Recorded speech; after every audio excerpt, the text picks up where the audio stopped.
Chapter 12. Salt Wars and Power Struggles. France, 14th century. A tax is born that will haunt the nation for 400 years. The Gabelle. The salt tax. On the surface, it seems simple enough. The crown needed revenue, salt was essential, tax the salt, problem solved. But the Gabelle wasn't just a tax, it was a masterclass in how to turn a necessity into a weapon, how to use chemistry to enforce politics. Here's how it worked. The French monarchy declared royal monopoly over all salt production. Every grain, every crystal, every coastal salt marsh, and every inland brine spring. You couldn't make your own salt. You couldn't buy from independent producers. You could only purchase from government-licensed depots. And the price? Whatever the king decided. But it gets worse. The Gabelle included a provision called the sale du devoir, the duty salt. Each household was required to purchase a minimum quantity of salt every year, whether you needed it or not. Too poor to afford it? Didn't matter. Buy it anyway, or face punishment. This wasn't taxation, this was extortion. The rates varied wildly across France. In some provinces, salt cost 6 times more than in others, not because of production costs or transportation, simply because of political boundaries. You could stand on one side of a provincial border and see salt selling for 6 francs. Walk 20 feet across that invisible line and the same salt cost 1 franc. The inevitable happened. Smuggling. An entire underground economy sprang up overnight. Salt smugglers called faux-sauniers, false salt workers. They became folk heroes, Robin Hoods of the crystalline trade. They worked at night, moving contraband salt across provincial boundaries, hiding it in false-bottomed carts, sewing it into clothing, swallowing small pouches to carry it internally across checkpoints. The penalties were savage. First offense, heavy fines, property seizure. Second offense, galley service, chained to an oar on a Mediterranean warship. Third offense, death. Thousands died. Tens of thousands were imprisoned, all for salt. The human cost was staggering, but the political cost was worse. The Gabelle created a permanent wedge between the French people and their monarchy. It was a daily reminder that the crown viewed its subjects not as citizens, but as resources to be exploited. Every meal seasoned with expensive, government-mandated salt tasted of oppression. By the time the French Revolution erupted in 1789, the Gabelle had become a symbol, not just of unfair taxation, but of the entire rotten system. When the revolutionaries stormed the Bastille, when they marched on Versailles, when they sent Louis XVI to the guillotine, they were fighting many battles. But one of those battles was over salt. The Gabelle was officially abolished in 1790, one of the revolution's first acts. A moment of liberation, not by gunfire, but by the simple freedom to season your food without permission from a king. 2. Mahatma Gandhi's March. India, March 12, 1930. An elderly man in a simple white cloth picks up a handful of mud and salt from a beach. This single gesture will shake an empire. Mohandas Gandhi, already a legend in the independence movement, about to become immortal. For weeks he had been walking, from his ashram in Ahmedabad to the coastal village of Dandi, 240 miles on foot. 61 years old, barely eating, never stopping. Behind him, thousands followed, then tens of thousands, a human river flowing toward the sea. Why? What was the goal of this march? Salt. The British Raj, in their infinite wisdom, had done to India what France had done centuries earlier. They monopolized salt. They taxed it. They made it illegal for Indians to collect or make their own salt. In a country that arrested them by the thousands, including Gandhi himself, the prisons overflowed, the courts couldn't process the cases fast enough, and with every arrest, the movement grew stronger. Because Gandhi had chosen his battlefield with genius precision, Salt wasn't abstract. It wasn't a complex economic theory or a philosophical debate. Everyone understood salt. Everyone needed salt. Everyone knew that preventing people from gathering salt from their own beaches was absurd. The British looked like tyrants over something as basic as seasoning. The international press had a field day. Editorials in London questioned the morality of the salt monopoly. American newspapers ran headlines about the salt satyagraha, the peaceful salt resistance. The British Empire, which had conquered a quarter of the globe, found itself unable to defend a tax on salt without appearing monstrous. Gandhi's Salt March didn't immediately win independence. That would take another 17 years. But it fundamentally shifted the narrative. It showed that the British rule wasn't just foreign, it was absurd, cruel over trivialities, tyrannical over chemistry.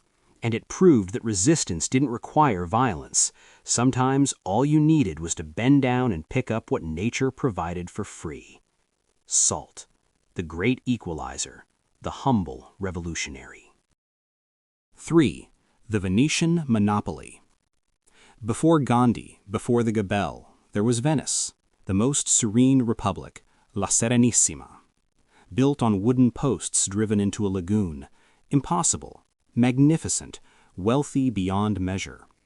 How did a city with no farmland, no forests, no natural resources become one of the richest powers in medieval Europe? Salt. Venice didn't just sell salt, Venice controlled salt.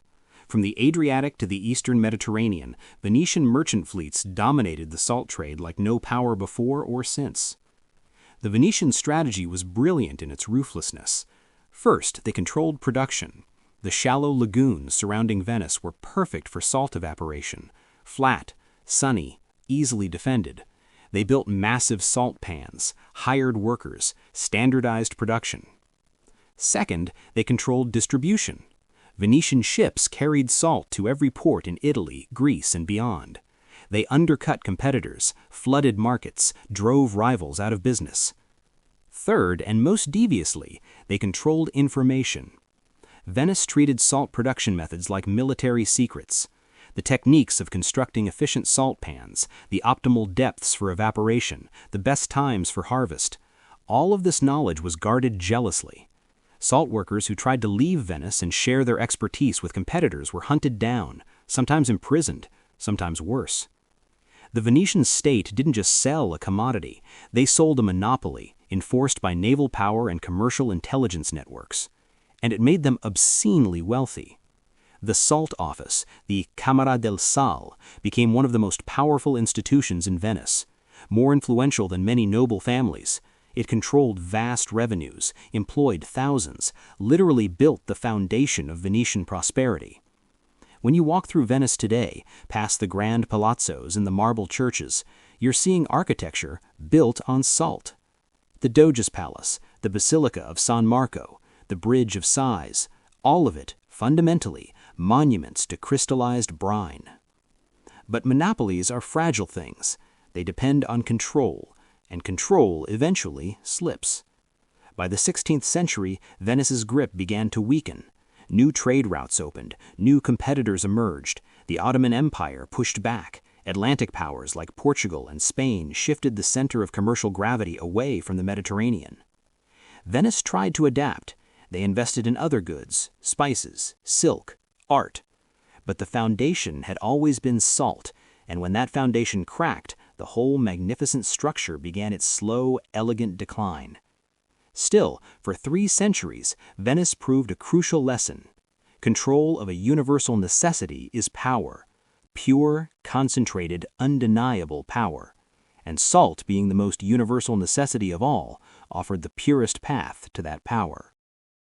4. Chinese Imperial Salt Administration. While Venice was building its maritime empire, China was engineering something even more ambitious. A salt bureaucracy so vast, so sophisticated, so deeply woven into the fabric of government that it would survive dynasty after dynasty. The Imperial Salt Administration. This wasn't just a tax office, this was a parallel state, a government within the government. At its peak, the Salt Administration employed hundreds of thousands of officials, from the highest commissioners in the capital to the lowest inspectors at remote salt pans. Their job? Control every grain of salt in the empire. The system worked through a mechanism called monopoly franchising. Here's how. The state owned all salt production, but it didn't operate the salt works directly. Instead, it issued licenses to merchants. These merchants paid hefty fees for the right to produce and sell salt in specific regions. The beauty of the system was its flexibility. The state got its revenue up front through licensing fees. The merchants took all the production risk, and a vast network of inspectors ensured no unlicensed salt entered the market. Unlicensed salt, black salt, contraband. The penalties were severe. Confiscation of goods, heavy fines, imprisonment, in extreme cases, execution. But the profits from black salt were equally severe, so an endless cat-and-mouse game played out across China's vast territory. Smugglers devised ingenious methods: hollow bamboo poles filled with salt, false-bottomed boats, caves and tunnels dug beneath official checkpoints. The Salt Administration responded with equal ingenuity: informant networks, random inspections, public executions of major smugglers as deterrents. It was a war fought with ledgers and seals instead of swords and arrows. And it funded empires. During certain dynasties, salt revenue accounted for up to half the imperial treasury. More than land taxes, more than customs duties, more than anything except war plunder. This created an interesting paradox. The emperor needed salt revenue to maintain power. But the Salt Administration was so powerful, so wealthy, so entrenched that it sometimes threatened imperial authority itself. Salt commissioners became kingmakers. They funded military campaigns. They bribed court officials. They built private armies. Some dynasties rose to power on the backs of salt reformers who promised to clean up corruption.